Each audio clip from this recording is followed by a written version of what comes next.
Nick Mason is in studio with us, and we'll be taking some of your calls today, 866-766-0339. We'll be talking about the re-release and the immersion set of Pink Floyd's legendary album, Dark Side of the Moon. And right off the bat, you can go to the website, too, Why Pink Floyd, which is a great place to start, Nick. Why? Why all this? It's amazing. Well, I think the response is, why not? Why not? Really? It is a lifetime's worth of work now that you guys are putting out. Yeah, I mean, it really, this particular collection represents really 3 or 4 years out of our working life. Because it kicks off in 72 with tracks that later appear on the record, but in their very early versions. And I think... it's all right, it's just the microphone. So it's sort of... for people who are really interested, maybe, in how Dark Side sort of developed, there's really some quite unusual bits of music, the pieces of music that actually I didn't remember ever playing. Stuff that did not make the album, or pieces that came in and out? More sort of early versions. So they made the album. There's a version, for instance, of On the Run that actually sounds like a completely different band, really. And of course, in the end, we... probably at the point we were trying it out, we hadn't even got access to the Putney VCS3, the little synthesizer that we ended up using in the end to make the rhythm loop. And yet so much of that stuff still sounds pretty cutting edge today. So much of the sound stuff makes perfect sense today.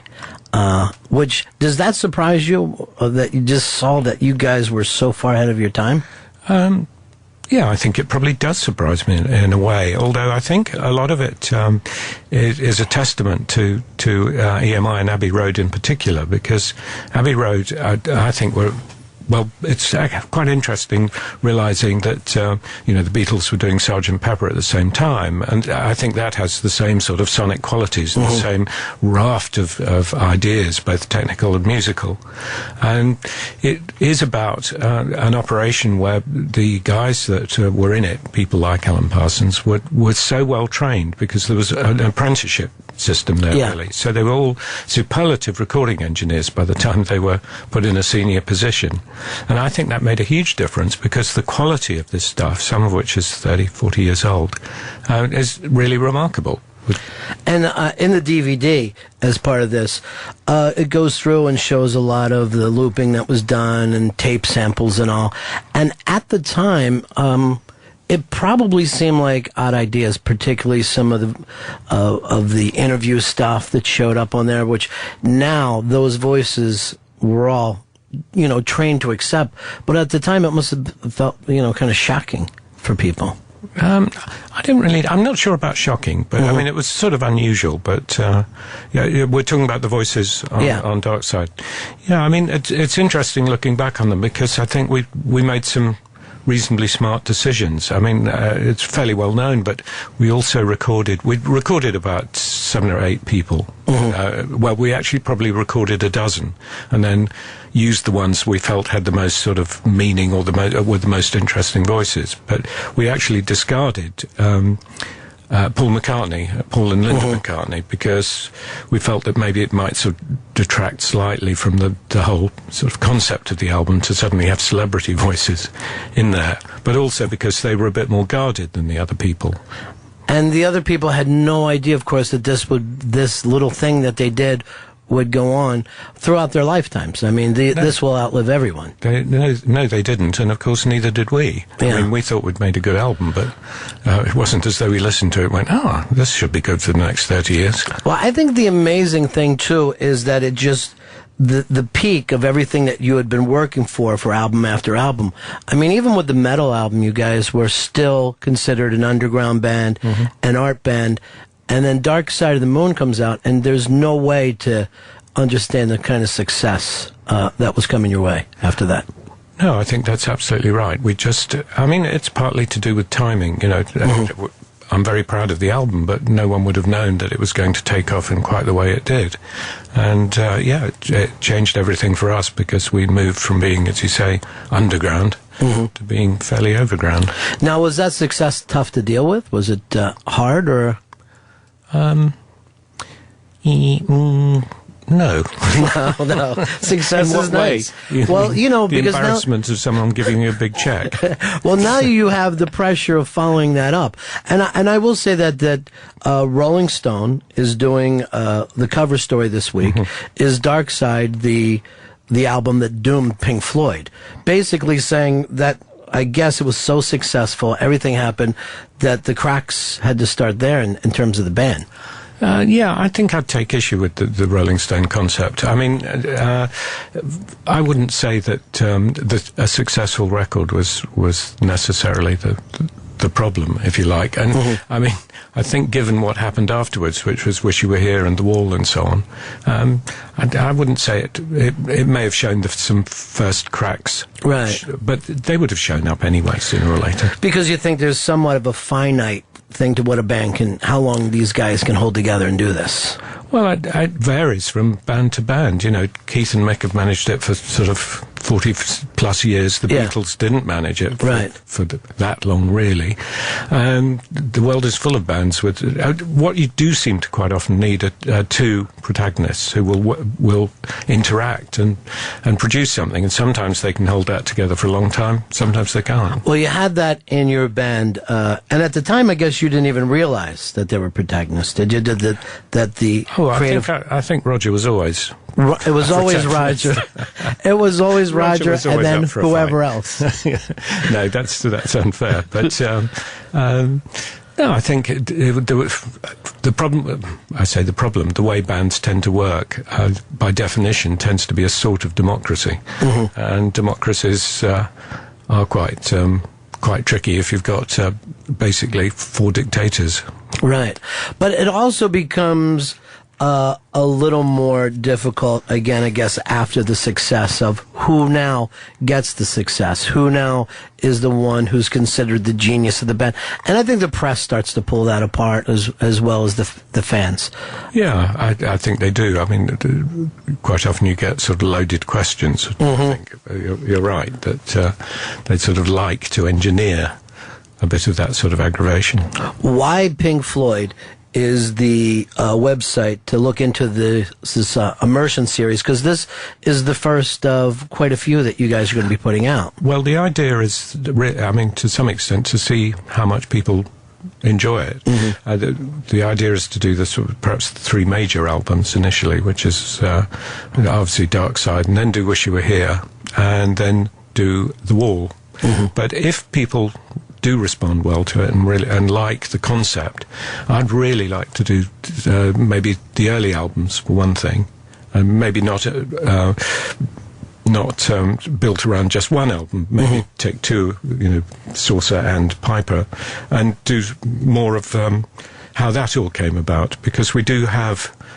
We've got a few sort of very early demos, for instance, that were made even before we had a record contract, with early Sid songs, which would be great to put out. It is amazing to hear some of the demos that go on with this, and even outtakes and stuff, which we never expected out of Pink Floyd. You've stayed away from that kind of stuff for so long. If you'd told me 10 years ago we'd be doing this, I'd have gone, no.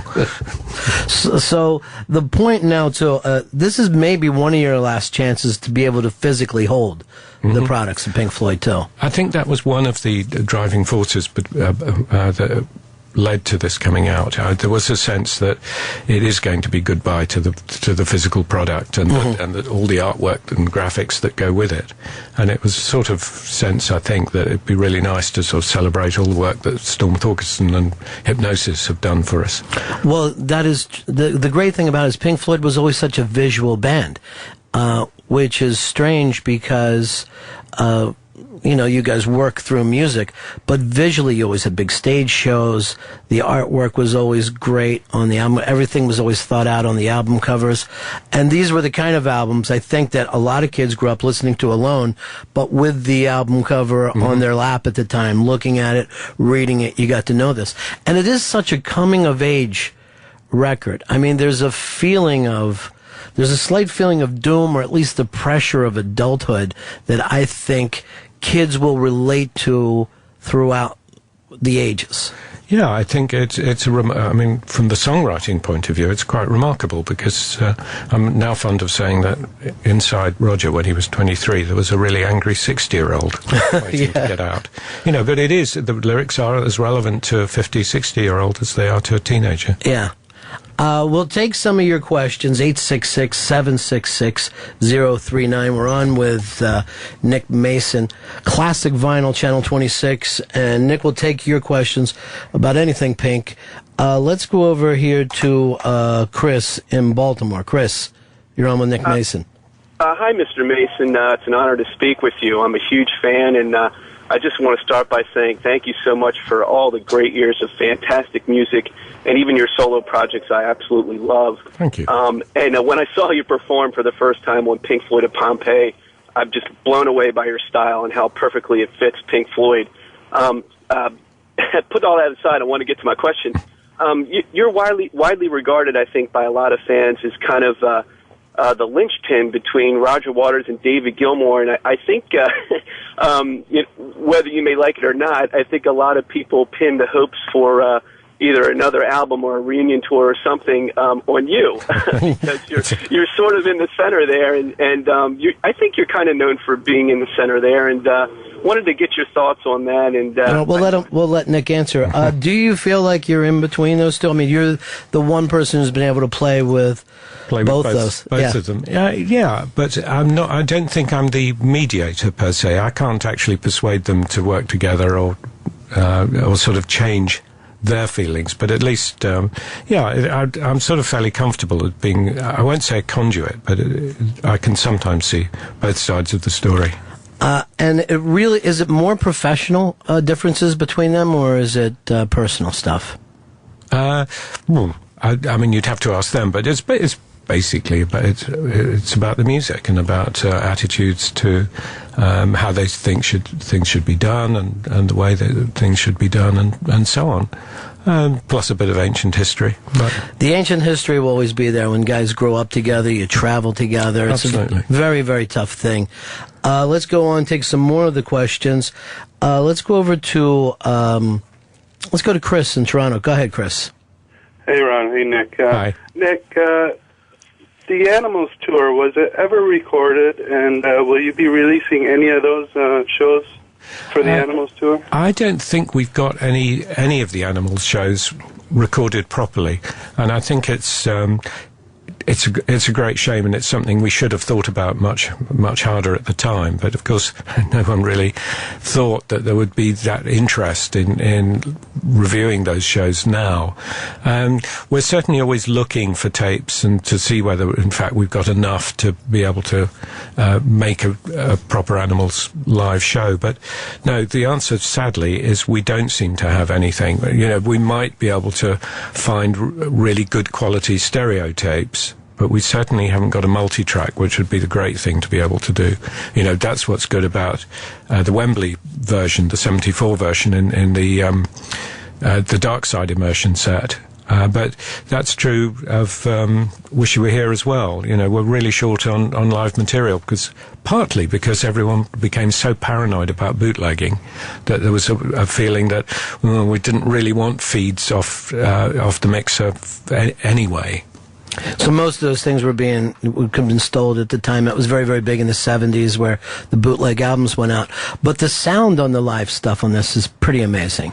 It's extraordinary, and that is part of digital technology. We've had these tapes for a while, and they were always sort of put aside as being unsuitable for release, just because of the sound quality. But by using some of the digital technology now, we could really clean up some of the buzzes and cracklings and lost microphones and so on. And it could be forgotten. People think, because these albums became so classic, think of you guys as a studio band, but it was a touring band first. You guys played so many live shows before Dark Side of the Moon. Yeah, absolutely. And I mean, I think, certainly for me, in many ways, the